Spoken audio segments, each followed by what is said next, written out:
Today on the Woodgrafter we're doing something a little bit different. We're going to restore some MDF drawer fronts. Sounds interesting? Stick around.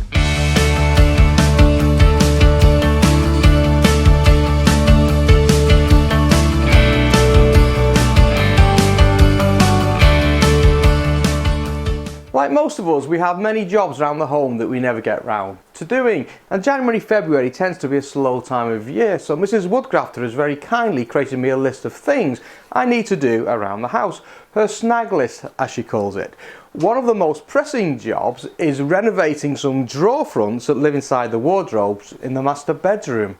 These are MDF drawer fronts, a typical sort of mass-produced piece of furniture, not my furniture, I hasten to add, and all the MDF has been faced in the past with some plastic wood type material, and over the years that gets damaged, it gets chipped, and in our case it's fallen off. So what I want to do very quickly in this video is take you through the process that I'm going to use to restore it. It may be useful if you've got some MDF that you need to treat and get a good finish on. Let's have a look. So these are the drawer fronts in question, and you can see that these two here still have this plastic wood laminate on. I think it's pretending to be beech or something, and these two here you can see where the laminate has fallen off. The back of the drawer fronts still have quite a nice fitting laminate on the inside, and I'm not going to touch this because all the drawers internally are finished in this, so why change that look? And you can see this is sort of kind of flaked off here, it's a little bit chipped, and on these over time it's come off really quite cleanly. So I've got 4 of these small drawers and I've got 2 of these larger drawer fronts to do as well. Now the approach is really simple. Job 1 is to get all of the plastic off these and bring it back down to its MDF coat.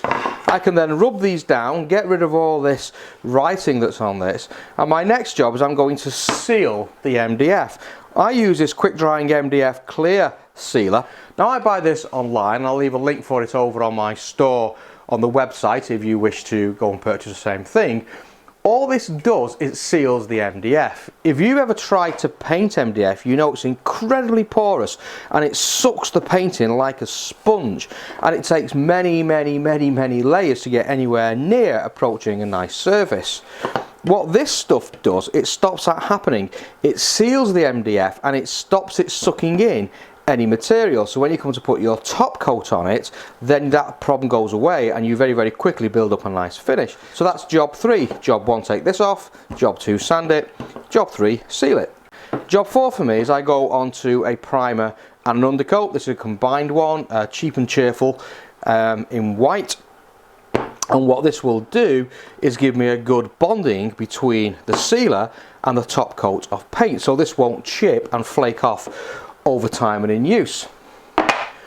And then the final job is I put on the colour of choice, and Mrs. Woodgrafter tells me I'm going to go for a greeny flat matte colour known as Killarney, and I'm going to go for a flat matte colour in blue known as Monaco, and I'll alternate that, so we'll have 2 Killarneys, 2 Monacos, and 1 each on the big drawer fronts. And at that point they can go back onto the unit, the job's done, and I get some more brownie points, and brownie points means more time in the workshop. So let's do job 1 and take off that offending plastic wood.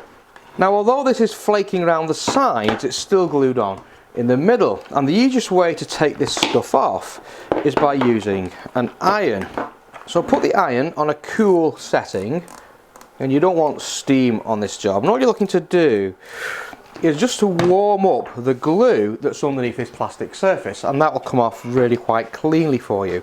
So allow the iron to warm up, and then simply pass the iron over the surface.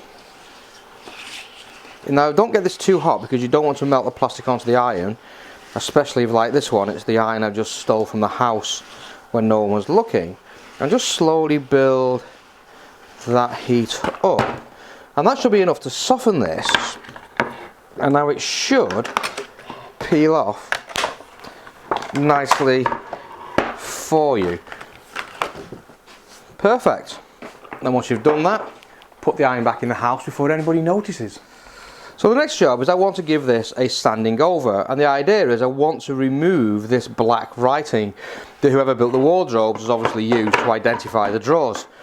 Not sure what that means, but Cherry 7, CHY 7, no idea. But anyway, it meant something to somebody. I don't want this because this could potentially show through the paint with it being quite a light coloured paint. I'm going to come in with a relatively well used 80 grit paper first of all, and I want to be careful that I'm not rounding any of these edges over. So I've got the hard pad on the sander, and literally I'm just going to lightly sand this surface. I'm going to clamp this into position so it doesn't move. Now because I'm using the MDF, I'm going to use dust extraction and also a dust mask because the particles on this can be quite damaging to your lungs. I'm also going to put on my air cleaning system so any particles that do escape into the atmosphere are quickly taken out. So I apologise if it gets a little bit noisy. And off we go!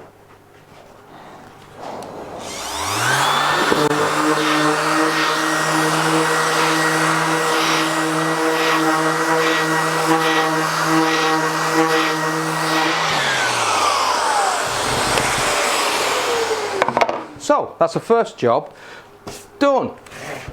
So all these are now sanded down and all the writing has gone off these, so it's in reasonably good shape. It's interesting, this one here is a very different quality of MDF to this one. This is a really high quality. This one's a little bit cheaper, and I can certainly see where I've got different grain patterns from sanding. So this has left, certainly on this cheaper piece, quite a coarse surface, and if I leave that, that will show up through the final coat of paint, and I want this to be almost as smooth as glass. So I want to take this up through a 120 grit, through a 180 grit, and finish off with a 320 grit. As always, as I go through the grits, I'm not actually looking to take material off at this point. All I'm doing is polishing out the scratches that the previous grit made. So it's not a big job, but if you do this, it's going to give you a really nice surface to take that sealer, to take that primer, and then to take the final coat, and it pays dividends in the long run. So don't skip now, go through this process as well. I'll do that, we'll come back together. Now, as good as the Festival sander is and the dust extraction is, you're still going to get dust in the atmosphere. And if you actually look at the finish on this, if I wipe my hand down that, you can see the dust very, very clearly on the board. So I now want to just give these a quick clean over, and I'll just hoover these to get rid of that dust. I just want to work on these edges a little bit, so I'm just coming in with a 320 paper, and it's a very, very light sanding here. What happens is when you flatten this surface off, and because these edges have got a slight round profile on, it just leaves ever so slightly a line down that edge where those two surfaces meet. I just want to break that off. So just simply come with some paper and just lightly rub that edge. It doesn't take much more than that, but it just maintains that profile. Now obviously you don't want to do this with an electric sander because it's too aggressive, and then just give the edges a nice rub down to get rid of any dirt.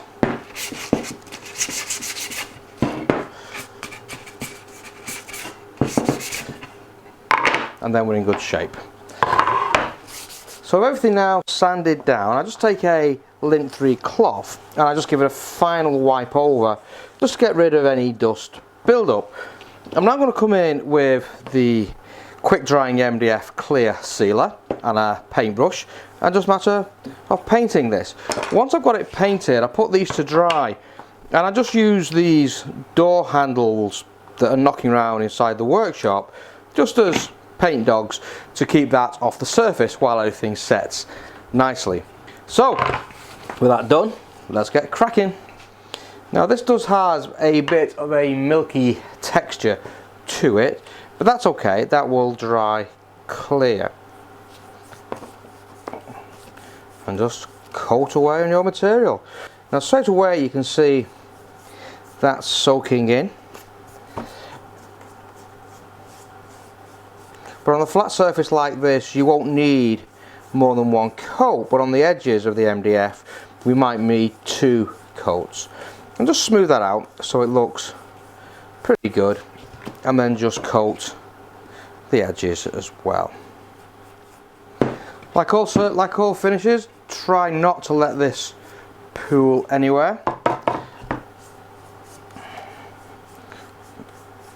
So just make sure everything is smoothed out, and then put that on one side to dry. And there you go, so that's those all drying. I'm going to leave that now to soak in for about 2 hours to let it all harden off. It will be dry to the touch in about 30 minutes, but once that's dry, I want to give it another light sanding just to take out any ridges or any dust that's settled on the product. And for that reason, I want it to be actually soaked into the wood and hardened inside that wood as well. That's going to give you better results. So it's all nicely drying there. I've got the heating on inside the workshop. I'm going to leave that alone, not mess with it for 2 hours, then I'll come back and then we'll do the next part of the sanding. I'll see you 2 hours. Okay, so that's been about 2 hours now, allowing those to dry. I'm not sure if you can just see, there's these slight lines across now where the brush strokes have pulled the seal across. So I just want to make sure that's nice and flat, and if I touch it, I can actually feel slight ridges in that finish. So I'm sticking with the 320 grit paper, and I'm going to turn the sanding intensity all the way down as low it will go to number 1. And when I sand this, it's going to be very, very light strokes. I'm not putting any pressure at all on this, just allowing the sander to do the work. And all I've done now is I've just taken out those lines. So that's a beautiful, flat, smooth surface, and that's going to give me a really nice top coat. I've now got a very, very slightly damp sponge. I'm just going to drag it across the surface, and this is just to take off any dust particles. And now I'm going to come in with the primer. I'm going to apply it this time with a roller. I like to use these trays with the plastic removable liner inside. It keeps everything nice and tidy. This has been well shaken up, so I pour some into my tray, using it quite sparingly. Now it's simply a matter of rolling this on. It takes a little while for the sponge of the roller to be impregnated. Once it is, you start to get a nice coat on this. Now I'm going to put 2 coats on, so I'm not going to try and overload each coat, and that's what I'm looking for, that nice smooth coat. Don't want to forget the edges. Okay, so there you go. So that's all now got its first coat of primer on it. That also now needs to set for about 2 hours, so we will leave that, then we can come back, a very light sanding again, and then we can give it a second coat of primer. Once that second coat is on, I'm then going to allow that to dry off overnight to really harden, and then I can give it its final preparation before we come back to the top coat. So I'll do that, let it rest for 2 hours, another coat on that, let it rest overnight, and we'll come back together to look at the top coat. See you soon. Welcome back. These have now had 2 coats of underseal, and it's coming out pretty well. So what I now want to do is to hand sand these, quite a high grit, about 240 grit, just to take off any of those nibs and any dust that's settled, and then we can put the top coat on. I'm trying a slightly different system. I've picked up one of these Festool sanding pads, the one that's got the suction in the back. And I'm also going to play around this Abranet, this dust-free sanding. And this comes in the sheets. You can see through the sheets. Obviously, that suction with the open design of the sheet should be really, really good. I'm doing this because I wasn't happy. I've never been happy with the sandpaper I have been using. It's not the Festool one that I use for hand sanding. It's just a cheap brand I got from Amazon, and I've never really been that impressed by it. So I thought I'd just use this as an experimentation, because this is not that critical as a job. It's not for the customer, it's something inside the house. If it doesn't work, I can always correct it. So I'm going to give this a go and see how we get on. It's all hook and loop fitting, like Velcro, so that just sits on there quite nicely. I bang the suction hose in this and we'll give it a bit of a sand. Well, that worked reasonably well. It's relatively clog free considering what we were sanding, and it's made a beautiful smooth finish on this and took the majority of the dust away. There's still some there, but that's not too bad at all. What I really like is there's no marks on it, there's no black marks on the surface, and the stuff I was using used to leave a little bit of black mark on it, which was a pain. Another tip I saw as I was researching this, and we'll give it a try, take the pad, take the paper off it, and then just using a lint-free cloth again, and as always we'll use an old t-shirt, just go across it with the dust extraction on, and then that will just take away any little bits of dust. So we'll give that a go and see if that makes a difference to us. And that works pretty well. You can just see where it's pulled the dust off. Yeah, I like it. That's a good system for the first try. I'll put it through its paces before we finally recommend it over on the Woodgrafter store, but early indications say yeah, that's really quite promising. Excellent. Next step. So obviously the next step is to put the final coat on. I'm using this paint. It came from my local DIY store, B&Q. I've no relationship with B&Q apart from a customer. And I'm going for a Monaco flat matte, which is the blue colour, and I'm going for a Killarney flat matte, which is this green colour. Usual sort of preparation. We know everything is smooth and it's clean and there's no dust on there now. We give this a good stir up and we paint it, and we leave it to dry for 12 hours and give it a second coat. So let's get the first coat on. So give it a good stir before we start. I notice that this can's only come up about 3/4 of the way. I'm not sure whether I've been short-changed or that was a really good idea to allow you to stir this paint up without splashing everywhere. I'll find out when I open the other one. If it's different, then this is short-changed. If it's the same, that's obviously a design feature, which is quite welcome. Well, that's nice paint. I think because it's thicker, it's covering this beautifully. That's very nice, I think. Okay, to the edges. Yeah, and that's gone on beautifully. Really, really nice. That's going to dry to a beautiful finish, and I've still got one more coat to go. Now, just a quick tip. Once I've used these little rollers, I put them inside these sandwich bags. First of all, it stops the paint going everywhere, so it's nice and clean and tidy. But it also keeps the roller inside fresh. It keeps the paint that's on that roller damp. It doesn't go hard inside the roller. And then if I come back to this roller within a day, which I'm going to, because that takes about 12 hours to dry before its next coat, I can just take this out of the bag and reuse it. So I've not got to bother about washing it out and allowing it to dry and moisture build up inside there.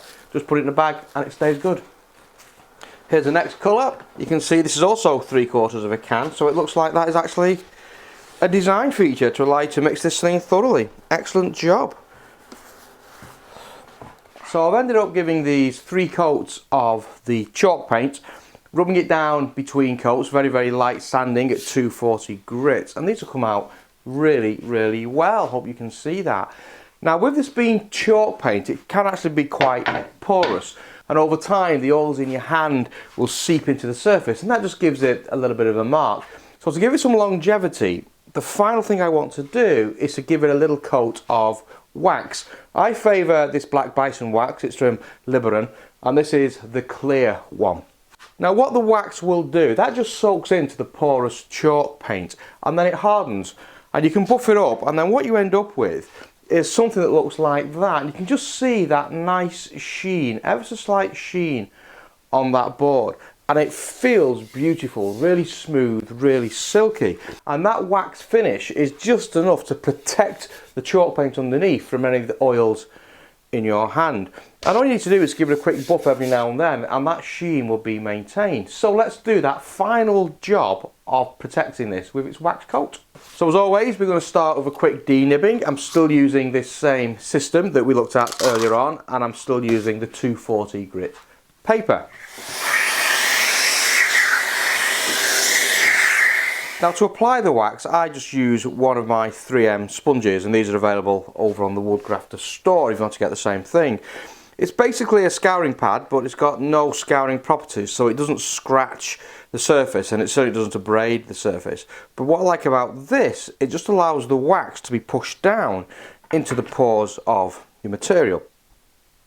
Work a bit of wax onto the sponge, and then apply it. Now you're looking to apply a very, very thin coat here, nothing too thick at all. And the minute you apply this, this will start to suck down into the paint. And just go in little circles, so just rubbing that wax in.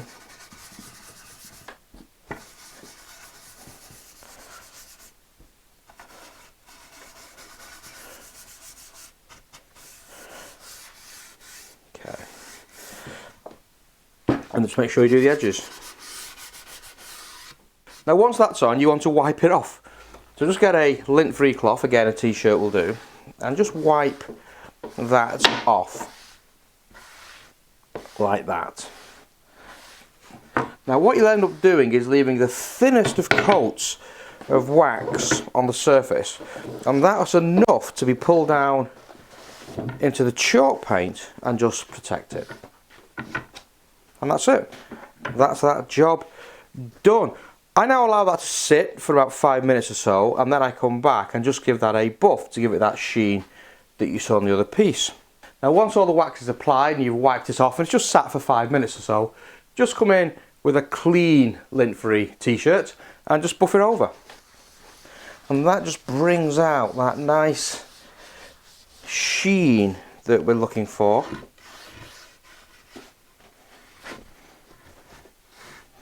And it's no harder than that, and hopefully you can see the nice sheen on that drawer front. And at that point, the job's done.